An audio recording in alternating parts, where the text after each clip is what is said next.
So today's video we're going to be going over the steps that are involved in fitting a tow bar to a vehicle. Most tow bar installations require the bumper to be removed.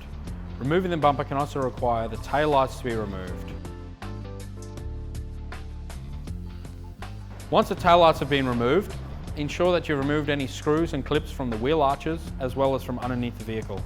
Some vehicles may have clips or screws behind the reflectors in the bumper. We now proceed to unclip the bumper from the vehicle and remove it.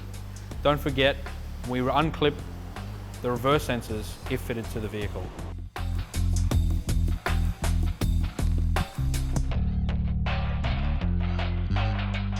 Some vehicles require the impact beam to be removed and discarded or refitted. Once the impact beam has been removed, it'll expose the mounting points to where the tow bar will be fitted. The tow bar is then fitted to the vehicle. The tow bar is then tightened to the correct torque settings.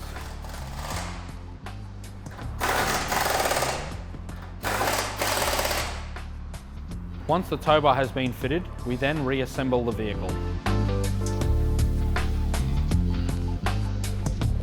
We then wire the vehicle. Most modern vehicles require an ECU unit to be fitted into the vehicle, and some vehicles may require a CAN harness, which communicates back to the vehicle. This is a very important part and step of installing a tow bar. If it is done incorrectly, you can not only cause damage to the vehicle's wiring components, but also the trailers. At Speedy Towbars, we offer a lifetime warranty on not just our tow bars, but our wiring as well. As you've just seen, fitting a tow bar is quite an in-depth and complex process. It's not as simple as just bolting a piece of steel to a vehicle. There are many parts, and we're about to go over those parts now.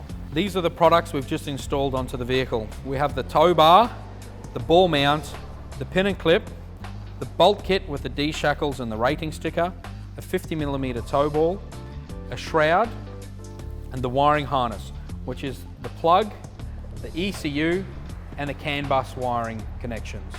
Thank you for watching our video on the tow bar installation process. I hope you enjoyed it.